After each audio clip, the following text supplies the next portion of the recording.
Em sequência ao nosso diálogo sobre técnica violinística, nós vamos agora falar um pouco sobre mão direita, sobre arco, sobre a junção dos movimentos, o movimento de détaché, o movimento de mudança de corda, na ponta, no meio e talão, alguns golpes de arco, também ainda em détaché, ou seja, esses golpes de arcos que nascem do détaché, e em seguida sobre a questão da dinâmica, do forte, do fortíssimo, como fazer isso no instrumento, como estudar isso no violino, né? Mas antes eu gostaria de falar rapidamente aqui sobre a origem do violino, tá? O violino nasceu na Itália, né? Ele é descendente de um instrumento chamado viola da Braccio.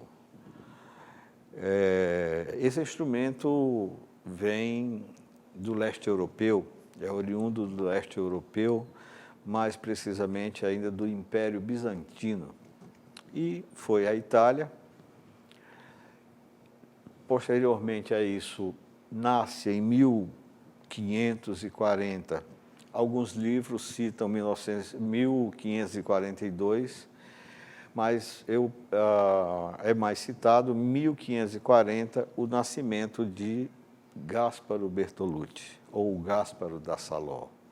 Gasparo da Salò porque ele viveu toda a vida na cidade de Salò, na Itália, mas nasceu em Brescia. Então foi pelas mãos de Gasparo da Salò que o violino nasceu. Foi Gasparo que colocou o Cs no violino, que curvou o espelho, que afinou o violino em quintas ou quartas, e foi Gasparo que fez o quarteto de cordas. O quarteto de cordas, o violino, a viola, o violoncelo e o contrabaixo. Então foi pelas mãos de Gasparo que nós temos essas maravilhas de instrumentos. E Gasparo teve alunos, por exemplo, ele teve um aluno muito importante, muito conhecido, Giovanni Paolo Madini, que deu continuidade à escola bresciana. A escola bresciana nasceu pelas mãos de Gasparo da Salò e foi continuada por Madini e seus alunos. Em 1740, nós temos aí os Stradivarius, por exemplo, né, que são os mais conhecidos, mas antes tivemos os Guarnierios e os Amatis. Por exemplo, o Stradivarius foi aluno de Amati, e Guarnierius estava bem próximo também, ali, a Amati, tá?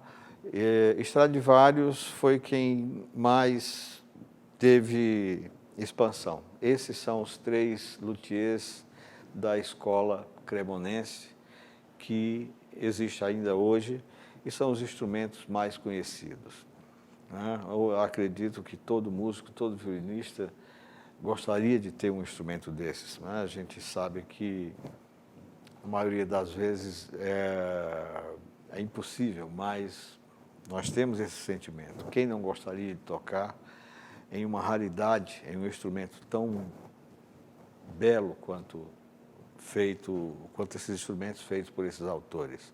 Temos outros grandes luthiers, como, por exemplo, na Alemanha, Jacobus Steiner, que fazia um instrumento um pouco mais abaulado, o tampo e a parte de trás do instrumento eram um pouco mais arredondadas. Era um instrumento de características de som doce, aveludado, não tão potente, mas com uma qualidade realmente muito bonita, para salas de concertos pequenas, né, para salas menores, né? Na França, por exemplo, temos, por exemplo, François Vial, de Mônaco, foi um grande luthier, Jean-Baptiste Villaume, não vamos citar todos aqui, né? Mas Thibauville e Lamy são nomes realmente muito conhecidos e importantes na luthieria tradicional, né? Temos, por exemplo, também em Wrześniów, na Polônia, Maximiano Zecker, que também seguia essa linha tirolesa desses instrumentos um pouco mais abaulados, né? Mas, na realidade, os mais expressivos até hoje são os Stradivarius, a família Stradivarius, ou seja, a família Madini, a família dos Guarnieres, a família dos Amatis e as famílias Stradivarius, né? Assim como bem as famílias Klotz, os alemães, foram várias gerações que fizeram instrumentos e nos deixaram essas relíquias maravilhosas. Mas vamos lá, então, ao que iríamos falar agora é sobre os movimentos de arco, né? Nós já falamos sobre o détaché, né? Que é justamente o arco do meio à ponta, da ponta ao meio, tá? Agora nós vamos falar de mudanças de corda, né? Que é justamente essa mudança que é articulada pelo ombro, né? E usa-se o braço inteiro para fazer a mudança. Para isso, nós temos aí o estudo de Kreutzer, número 7, que faz muito bem esse papel da mudança de arco, né? Aí eu convido a Mariana para me ajudar aqui a mostrar o Kreutzer 7, salientando que quando a nota é mais aguda, geralmente nós fazemos o arco para cima. E quando a nota é mais grave, a primeira nota é mais grave, nós fazemos um movimento para baixo. Exemplo, por exemplo, nas estações de Vivaldi, quando se faz,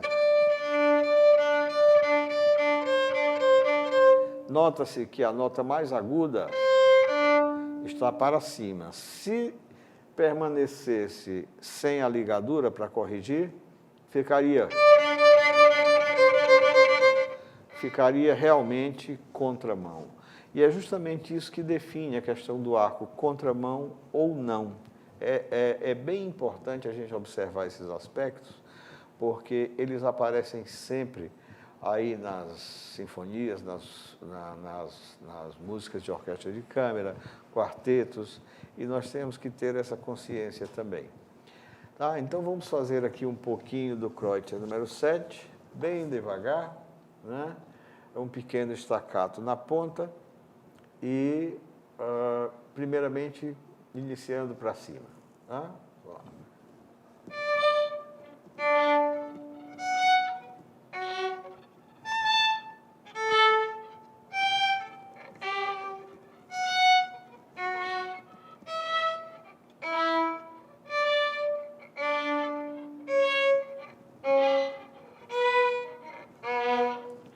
Ok. Então, esse é o Kreutzer número 7. Ele deve ser estudado lentamente, primeiramente em dinâmica piano e aos poucos levando para mezzo forte e até forte, mas um forte que não seja excessivo, nem tanto, nem tão pouco.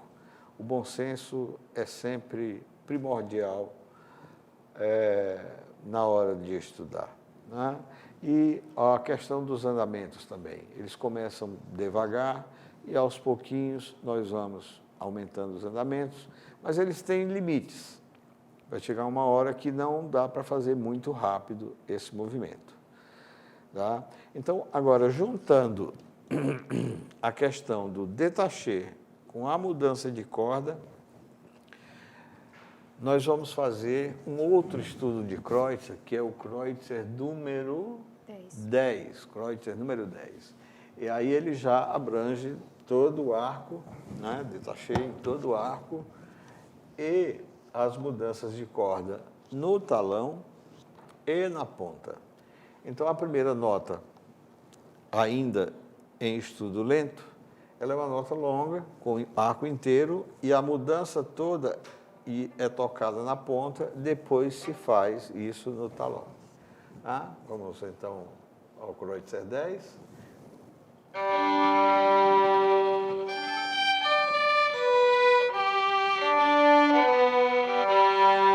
Talão.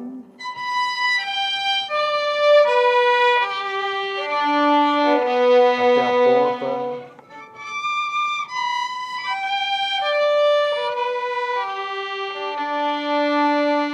Talão.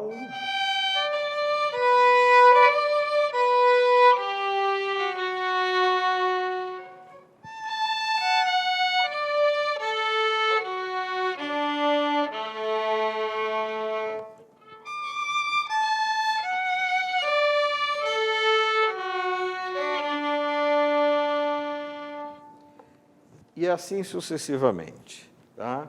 Da mesma forma, esse estudo ele deve ser feito bem devagar, observando a mudança de corda com a articulação no ombro, o antebraço trabalhando separadamente, enquanto tocamos do meio para a ponta, o braço inteiro, quando se toca do meio ao talão, e principalmente quando a gente tem que puxar o arco inteiro do talão à ponta ou da ponta ao talão, que aí usa-se o braço inteiro.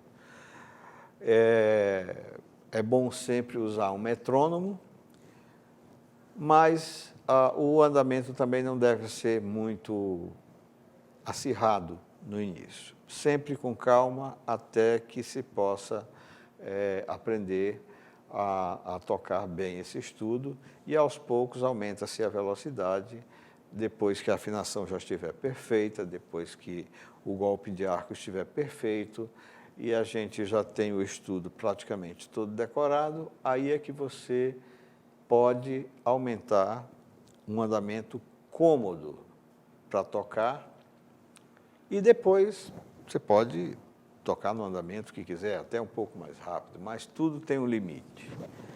Não devemos nunca ultrapassar esses limites. A nossa próxima explanação é sobre articulação da mão esquerda, que é muito importante. Nós temos aí muitos estudos de articulação, eles têm que ser feitos de forma realmente bem estudada. Eu gostaria de citar primeiro o Sevcik Opus 1, número 1. Temos também o Scrediak, temos também outros, né? Mas a articulação ela deve ser estudada até enquanto tocamos qualquer música, qualquer peça, ela precisa ser estudada também nas músicas. Mas nós vamos exemplificar aqui alguns compassos sobre o Sevcik número 1 e deixar uma forma de estudar para que todos possam seguir essa mesma linha, que é a mesma linha que o Sevcik segue. Ele toca em semínimas, depois toca em colcheias, depois em semicolcheias. 3, 4, 3.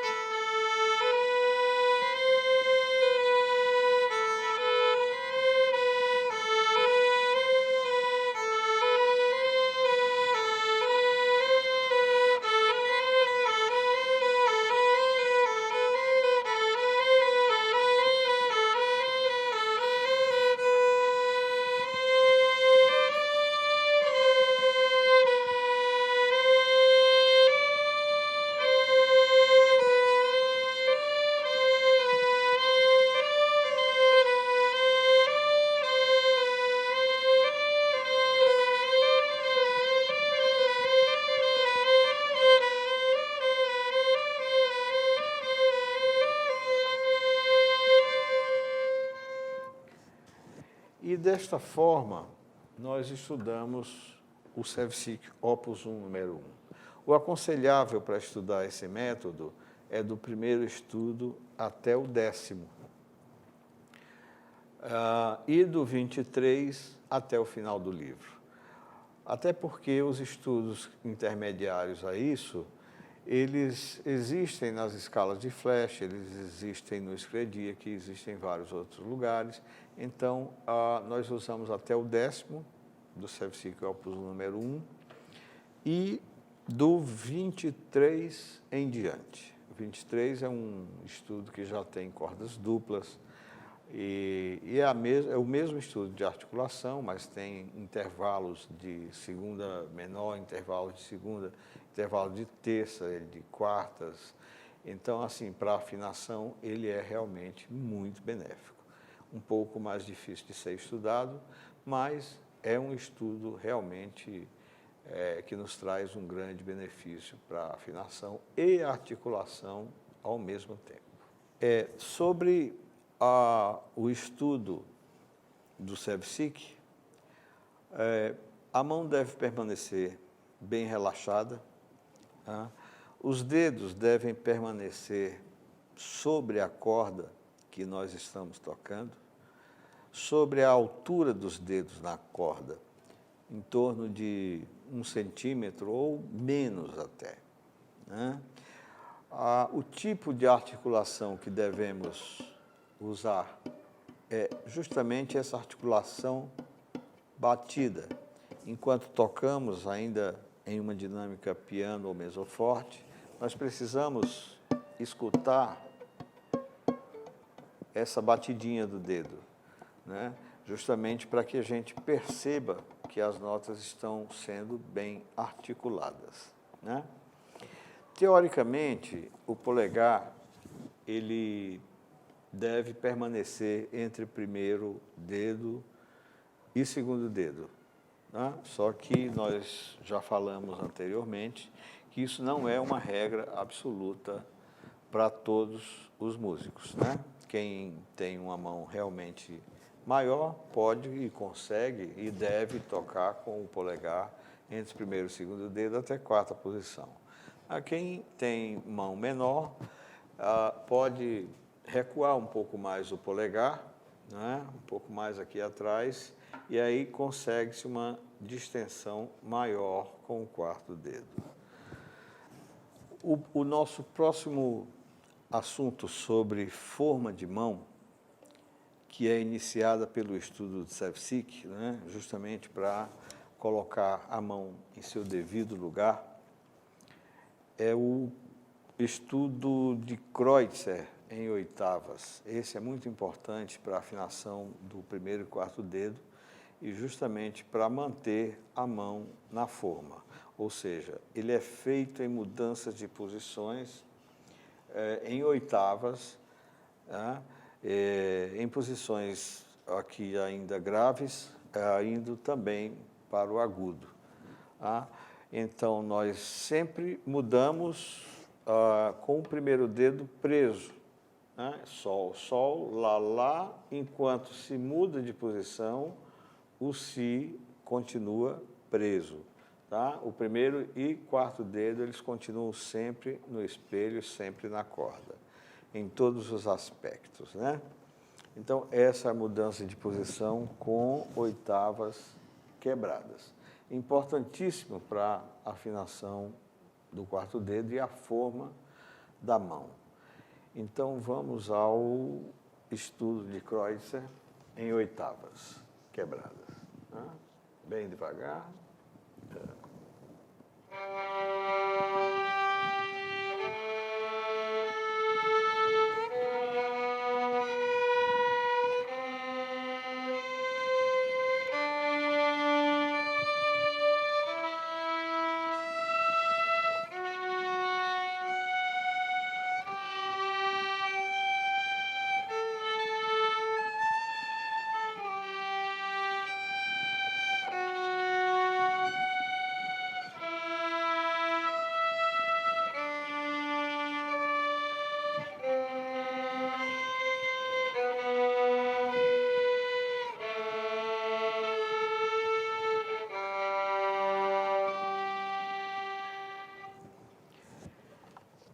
Esse é o estudo de oitavas, né? Então, assim, como todos os outros, a gente aconselha que vocês façam ele realmente bem devagar, procurando afinar muito bem toda a parte das oitavas, né? Mantendo a mão na forma, o polegar sempre da forma mais confortável e, principalmente, estudando, buscando a junção de todos os movimentos. Tá? Aqui no arco nós temos o movimento de détaché com mudança de cordas, né?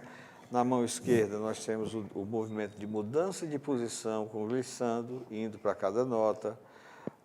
A questão afinação também, centralização da afinação com glissando, né?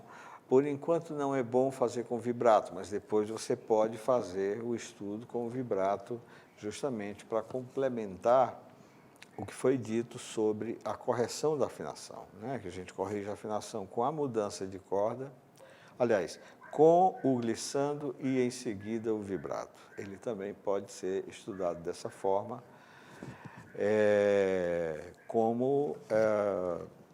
como estudo final, né? Como parte final do estudo. Sobre esse estudo, da mesma forma que os anteriores, o resultado ele vem posteriormente. Não devemos esperar resultados imediatos. Nós precisamos ter aquela paciência justamente para colhermos o fruto na época certa e na data certa. Nós vamos realmente ter todos esses benefícios que o estudo nos promove. O nosso próximo estudo é o Kreutzer número 13. Ele abrange justamente a questão dos movimentos na ponta, no meio e no talão, movimentos de mudança de corda. E para esses movimentos de mudança de corda, nós precisamos primeiramente, de movimento de dedos no talão e movimento de dedos também na ponta. Nós precisamos dessa maleabilidade. Nós não podemos tocar dessa forma, de forma robótica, né? Então, nós precisamos aliviar as mudanças e arredondar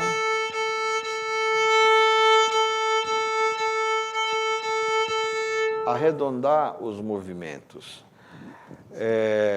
No violino não temos movimentos exatamente retos, eles são geralmente semicirculares ou circulares.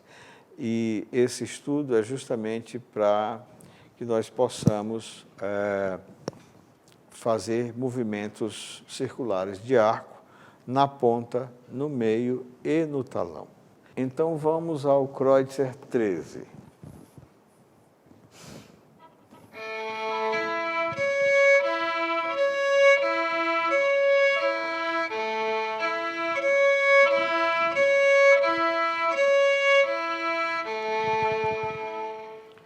Agora no meio, mesma coisa.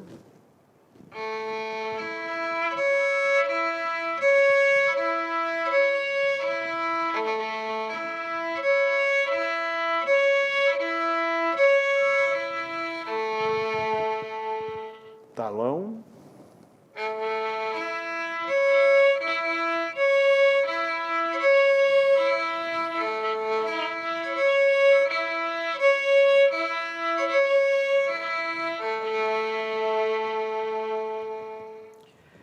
Esse é o primeiro exemplo do Kreutzer 13.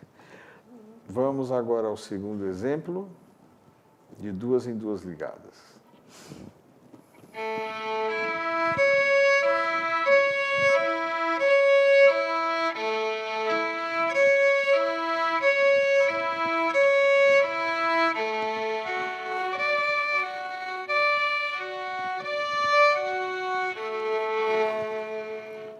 Terceiro exemplo, nós temos aí todas as notas soltas.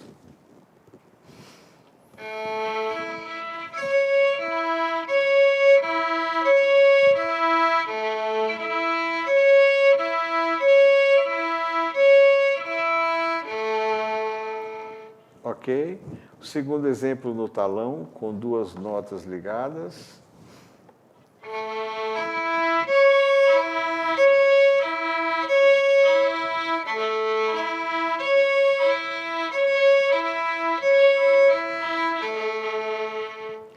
No talão agora.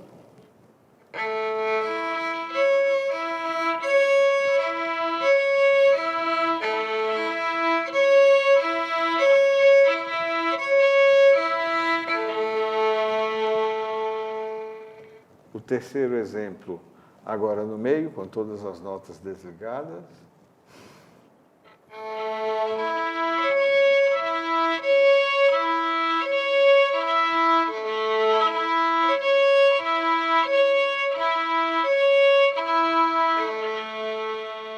Talão.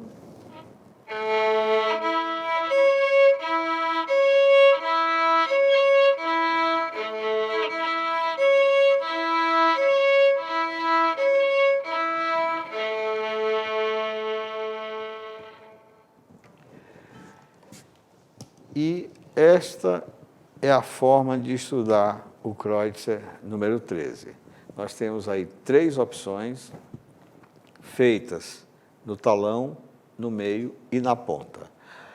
Esse estudo é um estudo bem longo, né? Então ele pode até ser cansativo. Se você faz somente na ponta, do começo ao fim, ele pode se tornar cansativo. Você pode dividir em 3. Uma parte do estudo você faz na ponta, outra parte você faz no meio, outra parte você faz no talão. Isso com o primeiro exemplo. Com o segundo exemplo, a mesma coisa. E com o terceiro exemplo, também dividindo em 3. Mas salientando que sempre devagar, com movimentos de pulso, tá? No talão, movimentos também de dedos na ponta.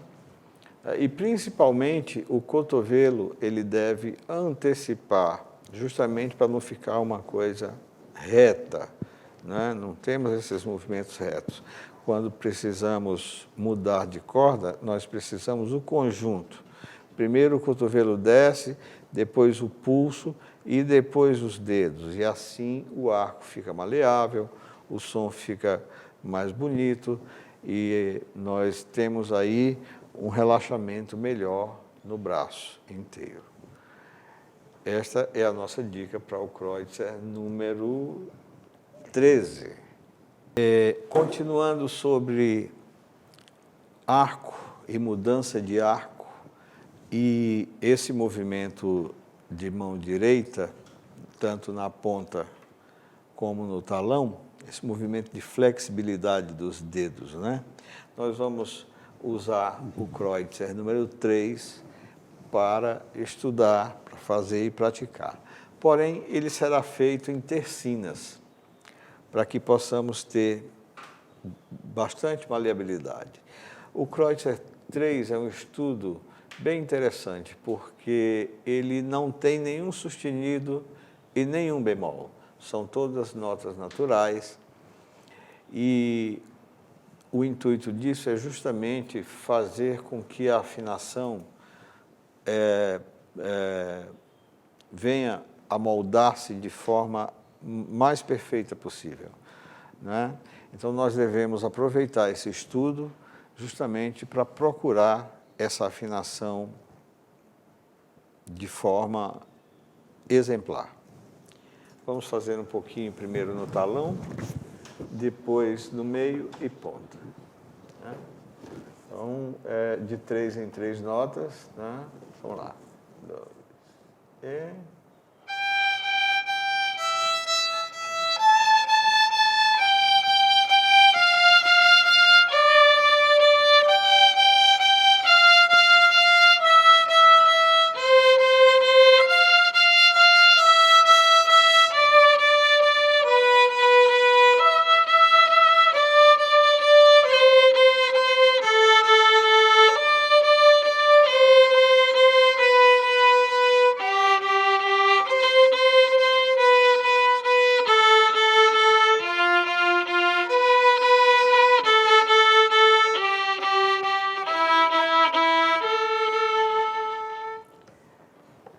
Esse foi o primeiro estudo feito no talão. Nós vamos fazer um pouquinho agora no meio do arco, com a mesma flexibilidade de dedos, ok? Vamos lá. E...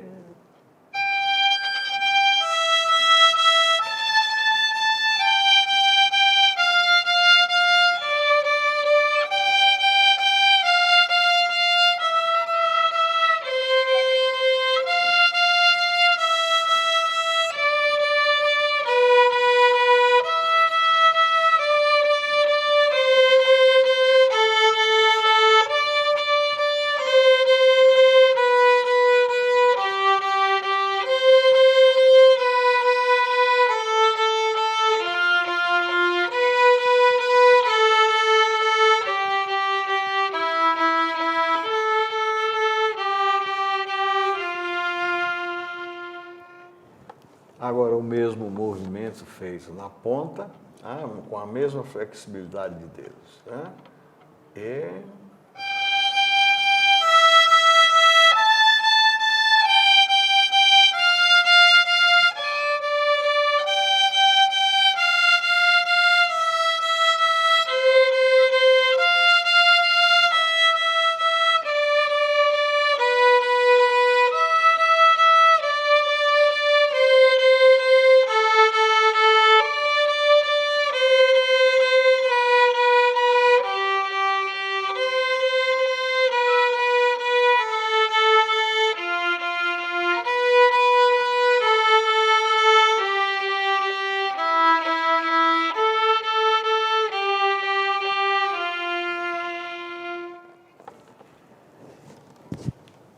E é justamente esse movimento que nos relaxa. O arco ele não pode ser puxado de forma reta. Então, nós devemos arredondar. Uma boa ajuda é pensarmos que nós somos de borracha e que não temos ossos, por exemplo. É apenas a mão.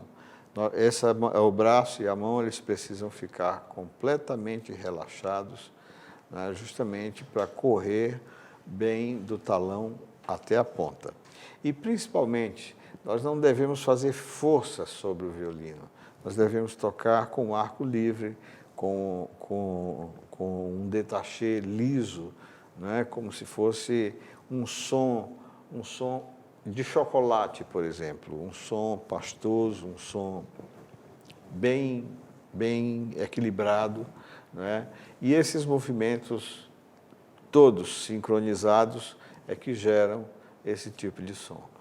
Também precisamos estudar com muita cautela, estudar bem devagar, e aí aos poucos aumenta-se o andamento e podemos tocar um pouco mais rápido.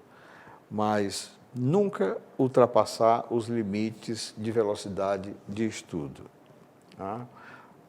Tocar o estudo em si, nota por nota, você pode tocar no andamento que for, mas dessa forma, como o estudo de maleabilidade de dedos e cotovelos, isso aí tem um certo nível de velocidade, então a gente não deve ultrapassar. Continuando com os arcos, nós vamos fazer agora a junção do détaché, do staccato, do martelé, de notas ligadas e do arco reflexo. São todos derivados do détaché, são arcos feitos do meio à ponta e que já incluem essa maleabilidade de dedos também para serem executados. Então, vamos ao martelé, que é o primeiro deles, do meio à ponta. 3 e...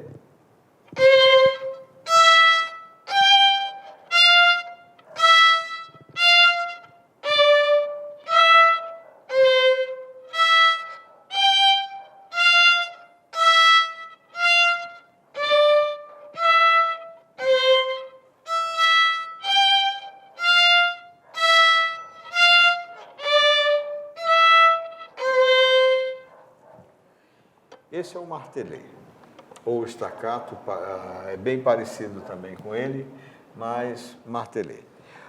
O próximo golpe de arco é o arco reflexo. Esse golpe de arco, ele aparece muito na sonata Kreutzer de Beethoven, a nona sonata de Beethoven, que foi dedicada ao violinista Kreutzer, justamente o compositor desse método. Então vamos exemplificar aqui um pouquinho do arco reflexo. Ele começa dessa vez para baixo de duas em duas notas ligadas. Tá?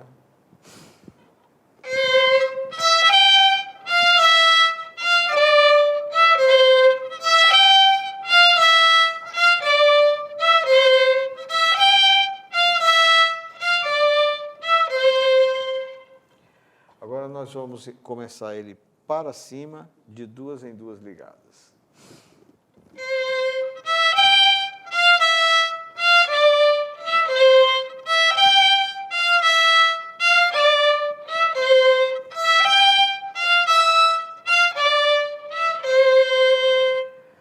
Agora nós vamos começar ele para baixo com todas as notas dele desligadas.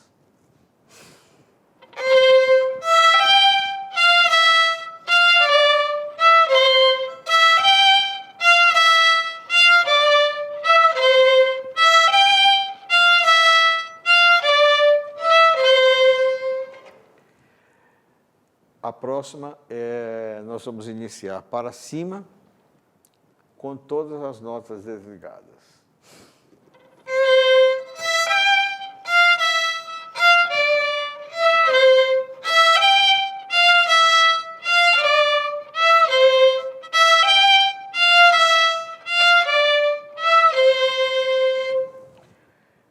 E para deixar um exercício de articulação aqui no Kreutzer 12, nós vamos fazer um exemplo de número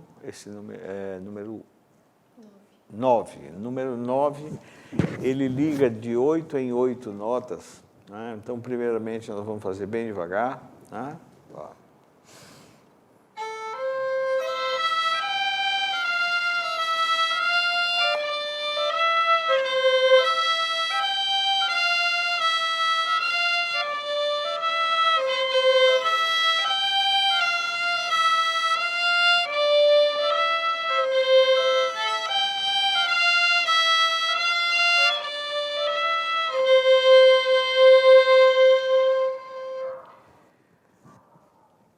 E assim, sucessivamente, nós temos aí, no Kreutzer 2, 42 exemplos de golpes de arco que podem ser estudados, podem ser feitos, todos